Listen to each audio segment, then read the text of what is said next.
শ্রীরামকৃষ্ণ বলছেন পথ দুই প্রকার আছে, যেমন বিচার পথ আর ভক্তির পথ। সৎ অসৎ বিচার, একমাত্র সৎ বা নিত্যবস্তু ঈশ্বর, আর সমস্ত অসৎ বা অনিত্য, বাজিকরই সত্য, ভেলকি মিথ্যা, এইটি বিচার। বিবেক আর বৈরাগ্য, এই সৎ অসৎ বিচারের নাম বিবেক।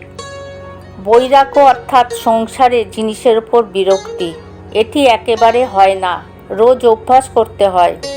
কামিনী কাঞ্চন আগে মনে ত্যাগ করতে হয়, তারপর তার ইচ্ছায় মনের ত্যাগও করতে হয়, বাহিরের ত্যাগও করতে হয়। কলকাতার লোকেদের বলবার জো নেই ঈশ্বরের জন্য সব ত্যাগ করো, বলতে হয় মনে ত্যাগ করো।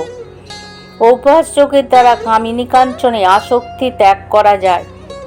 অভ্যাস দ্বারা মনে অসাধারণ শক্তি এসে পড়ে, তখন ইন্দ্রিয় সংযম করতে হয়। কাম ক্রোধ বশ করতে কষ্ট হয় না। যেমন কচ্ছপ হাত পা টেনে নিলে আর বাহির হয় না, কুড়ুল দিয়ে চারখানা করে কাটলেও আর বাইরে বেরোয় না।